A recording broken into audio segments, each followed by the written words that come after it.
Welcome to public quote news. Telangana అచ్చుడో KCR సచ్చుడో అనే ఒకే ఒక్క మాటతో తెలంగాణ ప్రజల మనసును దోచుకున్నాడు కేసీఆర్. మొత్తానికైతే తెలంగాణ వచ్చింది. గద్దెనెక్కాడో లేదో తానే అంతాయి చక్రం తిప్పాడు. తన మాటే శాసనంగా బ్రతికాడు. నిజం చెప్పాలి అంటే దొరపాలన అంటే ఎలా ఉంటుందో రుచి చూపించాడనే చెప్పాలి. 10 ఏళ్ల పాటు పదవిలో కూర్చున్నాడు. ఇంకా కొన్నేళ్ల పాటు కల్వకుంట్ల కుటుంబమే ఏలుతుందని అనుకున్నాడు ఆ గులాబీ బాస్. కానీ ఒకే ఒక ఎన్నిక ఒక్కసారిగా కల్వకుంట్ల కుటుంబ ఆశలను అంతా తారుమారు చేసేసింది. అవును, నిజమే కదా. అప్పటి వరకు తిరుగులేని అధికారం చెలాయించిన ఆ ఉద్యమ పార్టీని కారుకు బ్రేకులు లేవు అన్నట్లు దూసుకెళ్తున్న ఆ పార్టీ తలరాతని తెలంగాణ శాసనసభ ఎన్నికలు మార్చేశాయి. నిజం చెప్పాలి అంటే తెలంగాణ వచ్చాక బీఆర్ఎస్ లేకుండా రాష్ట్ర రాజకీయాలు కూడా ఊహించుకోవడం చాలా కష్టమే అన్న పరిస్థితి ఉండేది. కానీ ఇప్పుడు కేసీఆర్కు కాళ్ళు విరిగినట్లయిపోయింది. కారుకు బ్రేక్స్ కట్ చేసినట్లయింది.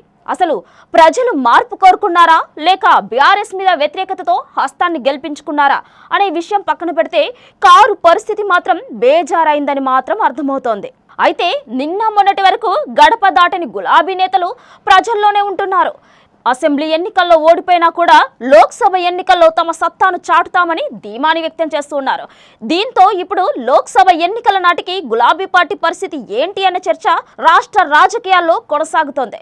బీజేపీ కాంగ్రెస్ పార్టీలు కఠినమైన సవాళ్లు విసురుతున్నా ఈ నేపథ్యంలో వాటిని ఎదుర్కొనేందుకు లోక్సభ ఎన్నికల్లో బీఆర్ఎస్ ముందుకు కొనసాగుతుందా, కేసీఆర్ వ్యూహం ఏంటి అనే ఓ చర్చ ప్రజల్లో కొనసాగుతోంది. తెలంగాణ ప్రత్యేక రాష్ట్రం వచ్చాక తొలిసారి అత్యంత క్లిష్టమైన కఠినమైన పరిస్థితులు ఎదుర్కొంటుంది బీఆర్ఎస్. అసెంబ్లీ ఎన్నికల్లో ఎదురైన ఓటమి నుంచి పూర్తిగా కోలుకోకముందే పార్లమెంటు ఎన్నికలు రాబోతూ ఉన్నాయి. తుంటి గాయంతో కొన్ని రోజుల పాటు పార్టీ కార్యక్రమాలకు దూరంగా ఉన్న అధినేత కొద్ది రోజుల క్రితమే తిరిగి పార్టీ కార్యకలాపాల్లో పాల్గొంటూ ఉన్నారు. రానున్న లోక్సభ ఎన్నికల్లో ఎలాగైనా గెలుపు సాధించాలని తర్జనా భర్జనలో ఉన్నారని ఓ వార్త. సరిగ్గా ఇదే సమయంలో మొదటగా ఎమ్మెల్యేల పార్టీ మార్పు వ్యవహారము, ఇంకొకటి మేడిగడ్డ వ్యవహారము, మరోవైపు ఉత్తర తెలంగాణలో బలహీనమవడం లాంటివి తలనొప్పిగా మారాయని తెలుస్తోంది. లోక్సభ ఎన్నికల వేళ ఈ టాపిక్స్ బీఆర్ఎస్ను కలవరపెడుతోందనే చెప్పాలి. ఇప్పటికే కొందరు ఎమ్మెల్యేలు సీఎం రేవంత్ రెడ్డితో బహిరంగంగానే సమావేశమయ్యారు. అయితే పైకి పార్టీ మారడం లేదని, కేవలం నియోజకవర్గ అభివృద్ధి కోసమే అని వారు చెప్తున్నప్పటికీ నమ్మశక్యం కాని విషయమే అని చెప్పాలి. గత బీఆర్ఎస్ పాలనలో కూడా ఇదే మాదిరిగా జరగడంతో ఇక ఇప్పుడు తెర వెనుక ఖచ్చితంగా ఏదో జరుగుతుందని మాటలు కూడా వినిపిస్తున్నాయి. ఇక ఇదే విషయంపై పైకి బీఆర్ఎస్ నేతలు మేకపోతు గాంభీర్యం చూపిస్తున్నప్పటికీ తమ ఎంపీలను లాగేసుకుంటున్నారు అన్నట్టు కాంగ్రెస్ పై విమర్శలు గుప్పిస్తూనే ఉన్నారు. ఇక మరోవైపు ఉత్తర తెలంగాణలో పార్టీ పరిస్థితి రోజు రోజుకు దిగజారుతూనే ఉంది. నిజం చెప్పాలి అంటే తెలంగాణ ఉద్యమ కాలం నుంచి దక్షిణ తెలంగాణతో పోలిస్తే ఉత్తర తెలంగాణలో గులాబీ పార్టీ ప్రభావం చాలా ఎక్కువ. అలాంటిది కాంగ్రెస్ ప్రభుత్వం వచ్చాక ఆ ప్రాంతానికి చెందినటువంటి నేతలు ఇక పెద్ద సంఖ్యలో ఇతర పార్టీల వైపు చూడడం బీఆర్ఎస్కు మైనస్ అనే చెప్పాలి. ఇప్పటికే పెద్దపల్లి బీఆర్ఎస్ ఎంపీ పార్టీ మారగా ఈ మధ్య జహీరాబాద్ ఎంపీ సైతం జంప్ అయ్యారు.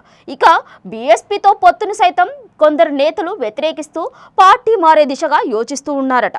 కేసీఆర్ ఎంత బుజ్జగించినప్పటికీ లోక్సభ ఎన్నికల సమయానికి తప్పకుండా పలువురు నేతలు గులాబీ గూటికి ఎగిరిపోతారని మాత్రం ఓ వార్త వినిపిస్తోంది. ఇక ఇవన్నీ ఒక ఎత్తైతే మేడిగడ్డ వ్యవహారం పార్టీకి స్పీడ్ బ్రేకర్లా మారింది. కాళేశ్వరం ప్రాజెక్టులో భాగమైన మేడిగడ్డ బ్యారేజీ కుంగిపోయిందనే టాపిక్ ని వదలకుండా కాంగ్రెస్, బీజేపీ రెండు బీఆర్ఎస్ ను టార్గెట్ చేశాయి. ఇక మరోవైపు ఏదో 4 పిల్లర్లు కుంగాయి, ఇక వాటిని రిపేర్ చేయించకుండా కాంగ్రెస్ విషం చిమ్ముతుంది అనేసి గులాబీ నేతలు కూడా అంటున్నారు. మేడిగడ్డ చుట్టే రాజకీయం హీటెక్కుతుంది. ఇక బ్యారేజీ విషయం మాత్రము బీఆర్ఎస్ కు బాగా నెగిటివ్ గా మారిందనే విషయం మాత్రం తెలుస్తోంది. దానికి తగ్గట్టుగానే విపక్షాలు సైతం ఇదే అంశాన్ని ప్రచారంలో హైలైట్ చేస్తూ ఉన్నాయి. మొన్నటికి మొన్న ప్రధాని మోడీ సైతం ఈ అంశాన్ని ప్రస్తావించి బీఆర్ఎస్ పాలనను విమర్శించారు. ఇప్పుడు సీఎం రేవంత్ రెడ్డి సైతం ఇదే అంశాన్ని తమ ప్రచారంలో హైలైట్ చేస్తూ ముందుకు కొనసాగుతూ ఉన్నారు. ఇక మరోవైపు దోస్తీగా ఉంటుందనుకున్న ఎంఐఎం కూడా కాంగ్రెస్ పార్టీకి అనుకూలంగా మారింది. దీంతో మైనారిటీ ఓట్లను సైతం కోల్పోయే పరిస్థితి గులాబీ పార్టీకి వచ్చిందన్న మరో వాదం కూడా ఉంది.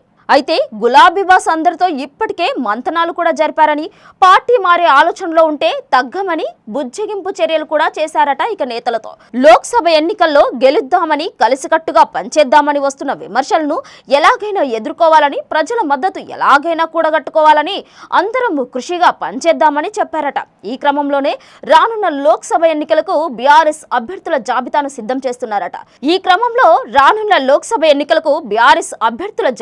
సిద్ధం చేస్తున్నారట.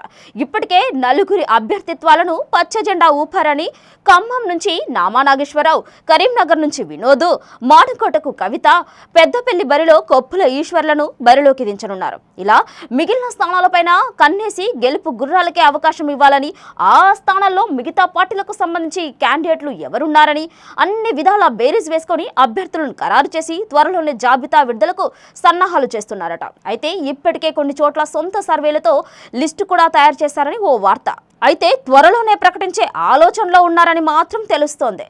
మొత్తంగా చెప్పాలి అంటే ఓవైపు బీజేపీ, మరోవైపు కాంగ్రెస్ ను ఎదుర్కొంటూ లోక్సభ ఎన్నికల్లో సత్తా చాటడం అనేది గులాబీ పార్టీకి గట్టి సవాలేనన్న వాదన సర్వత్రా వ్యక్తమవుతోంది. మరి గులాబీ బాస్ ఏం చెప్తాడో, ఎలాంటి వ్యూహంతో ముందుకెళ్తాడో, ఓవైపు బీజేపీ, మరోవైపు కాంగ్రెస్ ను ఎదుర్కొంటూ లోక్సభ ఎన్నికల్లో సత్తా చాటడం గులాబీ పార్టీకి గట్టి సవాలేనన్న వాదన సర్వత్రా వ్యక్తమవుతోంది. మరి గులాబీ బాస్ ఏం చేయబోతాడో, ఎలాంటి వ్యూహంతో ముందుకు వెళ్తాడో, ప్రజలు పట్టం కట్టడానికి సిద్ధంగా ఉన్నారో లేదో మనం కాస్త వేచి చూడాల్సిందే.